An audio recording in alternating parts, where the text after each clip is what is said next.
What's going on, everybody? My name is Aiden and welcome back to another video. Ladies and gentlemen, today we are going to be talking about another draft prospect for the Chicago Bulls, and this one I think is going to be a fan favorite for most of you guys. His name is Ron Holland, ladies and gentlemen. We're going to talk about him and whether or not he'll be the right addition for the Bulls. But before we get any further, if you liked the video and you want to see more from me, drop a like, drop a follow, and or subscribe if you are new, and let me know in the comments below whether or not you believe that the Chicago Bulls can select Ron Holland with the 11th overall pick in this upcoming NBA draft. So what do we need to know about him? Well, first and foremost, he's 6'8", 200 pounds. He's considered a forward. Some could say he could play as a small ball, I guess, 4, and others will say he is a just natural small forward, and he's only 18 years of age. Now, I'm assuming by the time he would get to play a game in the NBA, he will be 19 years of age, but a very young player, ladies and gentlemen. And before I tell you where he played, you guys probably know already, but just in case you don't,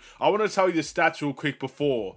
So he averaged around 18.5 points per game, 6.7 rebounds, 2.8 assists, shooting 47.4% from the field, but only 23.9% from the three-point line. Now, those stats for some will look incredible. Some of them will just look at the negative in the three-point shooting and just instantly rule him out. But one thing that we need to take into heavy consideration here is these stats are being produced as he's playing in the G League, ladies and gentlemen. He's playing for the G League Ignite team.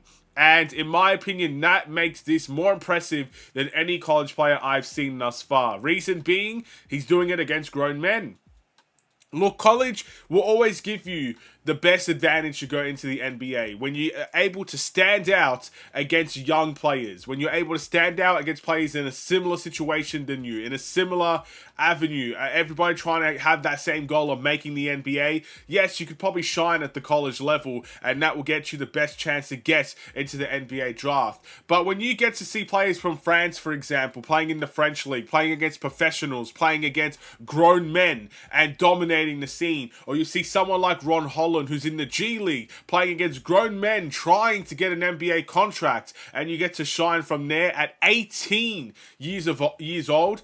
I don't care what anybody says. I see this as more impressive than a lot of the college players I've seen thus far that gets to shine in the way that they do. So that's the most impressive thing for me instantly. That's the biggest strength I could take away from Ron Holland at the moment. The fact that he could do it in the G League and he could do it for the Ignite team. And speaking of, what are the strengths looking like? What's more strengths that we could see? Well, he's averaging, I guess, he's leading the G League Ignite team in most of the majority, I guess, of the key stats. I think points, assists, rebounds, all those categories he's leading the team in. So it goes to show there is massive potential in the player at 18 years of age. I don't think there's any denying that at this point, but of course, again, doing it against grown men, averaging the most points in that Ignite team against grown men, more rebounds. He's a very tenacious rebounder. He's someone that is a willing passer also. So these are all very, very positives to put in his cap.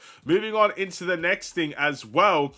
He loves to defend, ladies and gentlemen. How much does he love to defend? Well, he averages around 2.1 steals per game, 1.1 blocks per game as well, and he's a very tenacious defender also. Now, that could also get you into a lot of trouble, especially in the NBA with all the soft calls that you see these days. A tenacious defender can often, especially in the early years, be put as a bad thing, and that could definitely put him into a lot of foul trouble once he gets to the NBA. But someone that loves to defend is someone that I'm always going to be happy to look at, ladies and gentlemen. And so far, it looks like this guy, along with a couple of others, I think, guys like Klingon, for example, has massive defensive potential, and Cody Williams also. But Ron Holland, in my opinion, is up there as a guy that really loves to defend and is someone that we could use as a potential 3-and-D player. So that's something that we need to also keep in mind. Hard worker as well. Really, really love to see these things for a player like Ron Holland. But in saying that, there is a couple of weaknesses. And the first one, we have to address it. He's poor from the three-point line. Now, I do believe there's a lot of people suggesting he had a thumb injury, and that could potentially play a factor. But look, I don't know. That's what the scouting report says. I don't know if Ron Holland had a thumb injury or not. And I'm not going to necessarily really put that as the main reason why the guy can't shoot from three. He's shooting 23, I think, what was it, 23.9% from three on 3.1 attempts. So it's someone that's confident in taking them. 3.1 attempts is not a terrible amount of attempts for a forward. But 23.9% is way below league average. And you can only expect that to get worse at the NBA level. So I say there's potential. I only say there's potential because he gets buckets in other ways. He can make mid-ranges, for example. He's a guy that can beat his guy off the dribble and make a mid-range, and he's definitely good around the rim. So I can definitely, if we work on it, see the potential of improving that three-point shot as the games go by and as the years go by. That's going to be a work in progress, of course.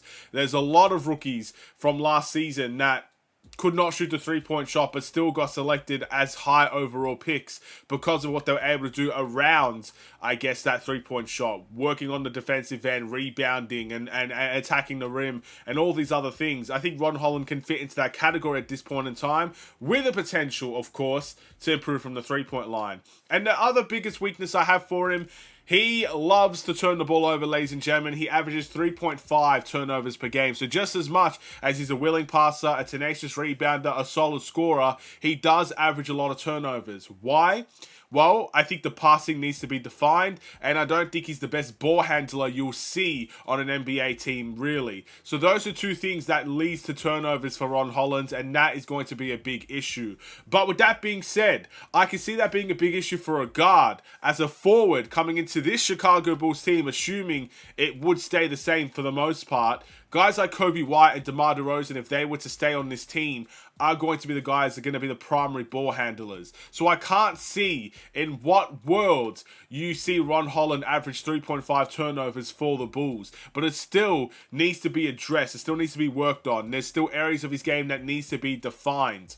But you got to remember, 18 years of age. In my opinion, he piques my interest. He's something that I see superstardom there. Now, again, it's a weak draft. And it's hard to say that you see superstardom in players in this draft at this point. But I do like what I see from him. And I do like that he did it against G League opposition compared to college opposition. Players and teams desperate to get NBA attention. Genuinely fighting for their lives each and every time they play in a G League game. You know, that's something I'll take over college, in my opinion. It's as simple as that.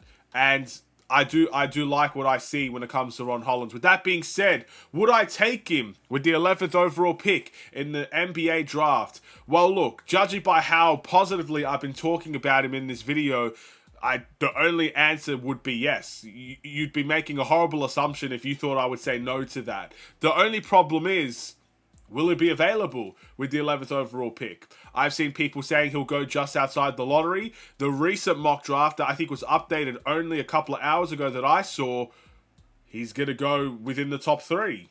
You know, again, it's that type of draft. You just don't know. You don't know who's going to go where. You know, it genuinely is a lottery, because it's not just a lottery in where you place. It's a lottery if you actually find a talent that's going to really take over your franchise. You just don't know. And I think with Ron Holland, he does fit into the category of the unknown. He could potentially go down to the 11th overall pick. But if people are seeing what I see and seeing who he's doing it against, I very much doubt he's going to be available for the Bulls. But if he is, there's a good chance he's the best available, and he'll fit a need for the Bulls at 6'8", playing as a forward. So I would definitely run the risk if he's available and select him with the 11th overall pick. And yeah, we'll have to wait and see how that goes. But with that being said, I'm going to end the video here. Thank you for watching. Drop a like and a follow, and or subscribe if you are new. And I will see you in the next one. Stay safe, stay healthy, and stay tuned for more. Take care, and peace.